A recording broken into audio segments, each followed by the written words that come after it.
नमस्कार। आज बात करने वाले हैं एक ट्रांसपोर्ट कंपनी के बारे में। और ट्रांसपोर्ट कंपनी में जो कंपनी कहती है, जो हमारी जो कि लॉजिस्टिक्स प्रोडक्ट हैं, लॉजिस्टिक्स सर्विसेज हैं, वो काफ़ी सस्टेनेबल लगती है। और हम एक ग्रो और की तरफ और कार्बन जो हमारी निकलती है ट्रक से या फिर लॉजिस्टिक्स से, उस पे हम आने वाले समय में कार्बन नेचुरल्स के ऊपर नेट जीरो बेस पे आ जाएंगे। और ये ऐसा इनका दावा करती है कंपनियां, क्योंकि ये मैं बात करने वाला हूँ हमारे आसपास की कंपनियाँ। और ये near about the company, company का नाम है ऑल कार्गो लॉजिस्टिक्स। आपने देखा होगा, सुना होगा कंपनी के बारे में। आज हम इसको कंपनी के थोड़ा सा पार्ट्स लेकर के और साथ में जानेंगे स्टॉक परफॉर्मेंस की तरफ। स्टॉक परफॉर्मेंस क्या निकल के आती है, क्या लगातार गिरती हुई स्टॉक है, या यहाँ पे कुछ ऐसा पोटेंशियल निकल के आती है। क्योंकि इसके चार्ट में जहाँ से देखूँ, जहाँ जिस आंकलन से देखा है, तो लगातार गिरती हुई स्टॉक्स है। मैं कोई भी स्टॉक को लेकर रिकमेंडेशंस नहीं देता हूँ, कोई खरीदने बेचने को लेकर कोई एडवाइस नहीं होती है। कंप्लीटली लर्निंग पर्पज के लिए होता है। जो डेटा है जब बीएससी एनएससी पर अवेलेबल होता है, उसी डेटा के साथ हम लर्निंग करने का प्रयास करते हैं। जहाँ पे स्टैंड लॉन और कंसुलेट डेटा के एक आंकलन देखा जाए, तो रिवेन्यू जिस हिसाब से बढ़ा है, उस हिसाब से प्रॉफिट की पार्ट बिल्कुल नहीं थी। और यहाँ पे देखा जाए कंसुलेट डेटा में, इनके पास जो एसेट्स का पार्ट रहा, जो नेटवर्थ है इनका, नेटवर्थ जो पार्ट है उसकी कई गुना से ज़्यादा का इनका सेल्स रिवेन्यू निकल के आती है। और जो डेटा यहाँ पे था, तो चलते हैं इस कंपनी के बारे में थोड़ा सा ओवरव्यू लेते हुए स्टॉक मार्केट की तरफ चलेंगे, जो क्या निकल के आती है। सबसे पहले यहाँ पे जो प्राइस चल रही है, मैं उसके ऊपर थोड़ा सा लगाता हूँ कट, क्योंकि मुझे फिलहाल इसकी प्राइस की बात करनी करनी, क्योंकि ये तो रनिंग मार्केट की प्राइस है। हम जानने की प्रयास करेंगे किसका, बुक वैल्यू की तरफ। कंपनी की बुक वैल्यू कितना, 25 रुपये के आसपास नियरली। और इंट्रेंसिक वैल्यू कंपनी की कितना निकल के आते हैं, 24 रुपये का। अर्थात इंट्रेंसिक वैल्यू और book value as per the near about the match करती नजर आती है।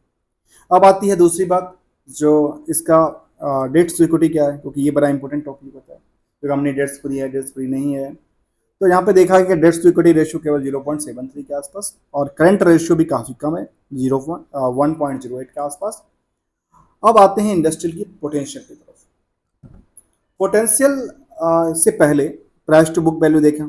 प्राइस टू बुक वैल्यू कितना पे, 2.3 टाइम्स के हिसाब से कामकाज करती नजर आती है, जो कि करंट प्राइस देखा जा सकता है कि 20-60 के आसपास। जो स्टॉक की जिस इंडस्ट्री से बिलोंग करती है, अर्थात लॉजिस्टिक इंडस्ट्री से, ट्रांसपोर्टेशन इंडस्ट्री से, उसमें उससे पहले एक चीज़ को और जानना जरूरी है, क्योंकि कंपनी के बारे में जब जान रहे थे, तो कंपनी 1993 में बनी थी। All cargo logistics provides integrated logistics solution and offer a specialized logistics service across in multinational transport operations।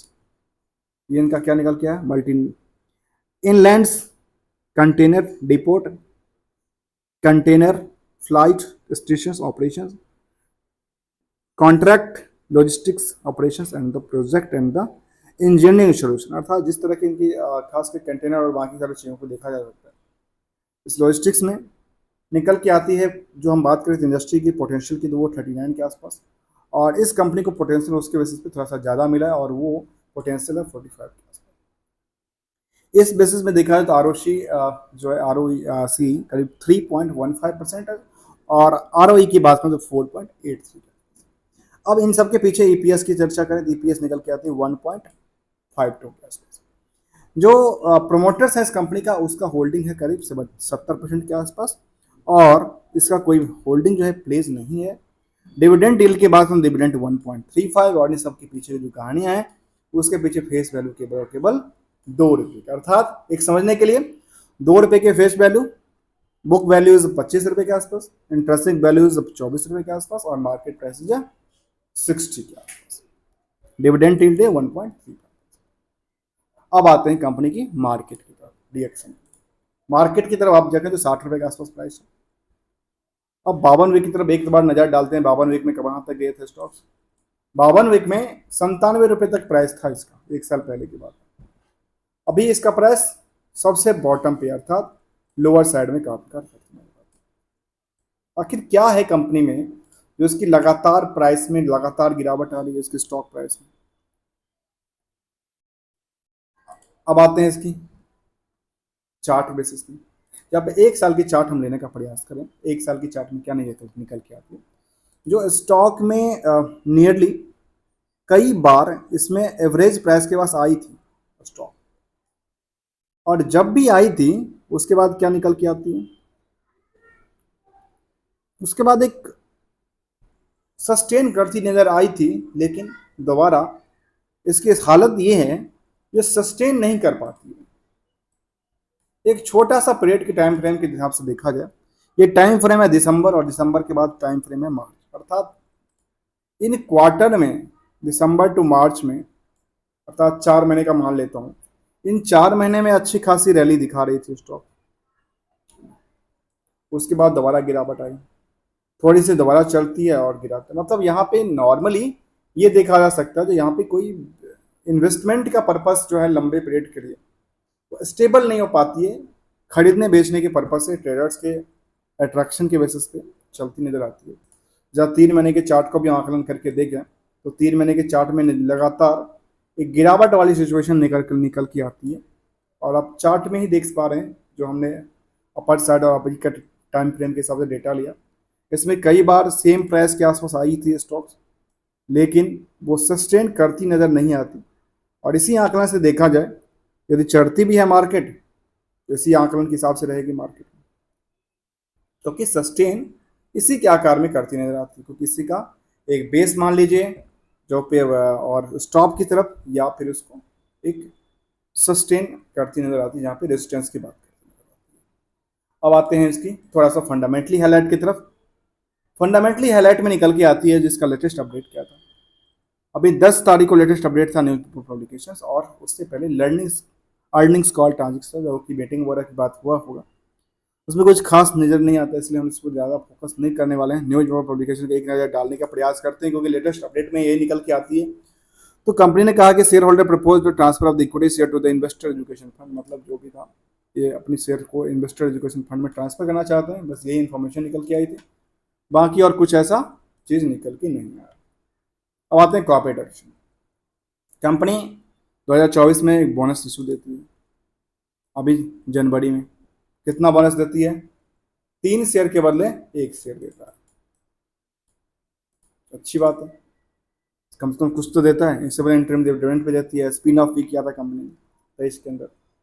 अब आते हैं रिजल्ट को, जहाँ से इसकी फंडामेंटली इफेक्टेड होता है इनके स्टॉक प्राइस को लेकर, क्योंकि यहाँ पे एक फंडामेंटली ये देखा जाता है कि कंपनी यदि ग्रोथ लेवल पे करती निकल के आती है तो नॉर्मली कंपनी का वैल्यूएशन तो इंक्रीज करना चाहिए, उस लेवल से क्या पोटेंशियल्स निकल के आती है, वो निकल के ये आती है जो इनका सेल्स इंक्रीज करती नजर आती है।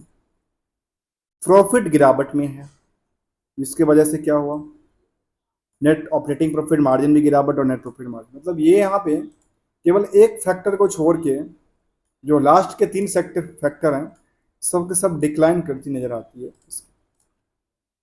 अब आते हैं इसी डेटा को हम कंसोलिडेट डेटा में एक बार देखने का प्रयास करें, तो कंसोलिडेट डेटा क्या कहती है इसके बारे में, तो निकल के आती है जो सेल्स जो था 2021 में करीब 3,000 करोड़ के आसपास, 3,340, और अभी भी 3,398, मतलब एक बहुत बड़ा नहीं हुआ, क्योंकि इससे पहले देखा जाए करीब 5474, 5464, 5599, इस तरह के इनके पास रेवेन्यू जनरेट हो चुका है। लेकिन यहाँ पे कोविड के बाद की बात करें तो 22 तक भी हटा दें, क्योंकि 22 तक के बाद उसके बाद क्या हुआ, यहाँ पे एक गिरावट वाली सिचुएशन, मतलब जहाँ से थी वहीं पे आके अभी खड़ी नहीं रही। सॉरी, मैं कोविड वाला टेस्ट ले लिया, कोविड बेसिकली 22 में आया था, 21-22 फाइनेंशियल ईयर में, तो हम 22 तक को डेटा को कवर करते हैं, लेकिन इसमें इसके बाद भी 22 में अच्छा खासा इनका देखने को मिला, 21 में अच्छा खासा देखने को मिला। बेसिकली इंडिया में कोविड जो आया था, वो कोविड आया था कब, जो पहला लॉकडाउन लगाया था 18 मार्च 2020 को लगा। उसके बाद की ट्रांजेक्शन को देखा जाए तो ये क्या निकल के, मतलब परफॉर्मेंस लेवल नहीं दिखा। प्रॉफिट के पार्ट, प्रॉफिट में क्या है, 12 करोड़ का नुकसान, जब भी कंपनी अच्छी खासी प्रॉफिट बना रही थी, ईयर टू ईयर को एक बार डेटा को देखें तो ईयर टू ईयर में क्या निकल के आती है, जो 13 के आसपास कितना था, 3,000 4,000 करोड़ के आसपास, वो अभी कितना है, 13,000 करोड़ के आसपास। और कोविड के बाद क्या देखो तो क्या निकल के आती है, 10,000 करोड़ था तो वो 13,000 करोड़, यहाँ पे एक अच्छा खासा पुल बैक आया था 22 के अंदर, फिर 23 में गिरावट।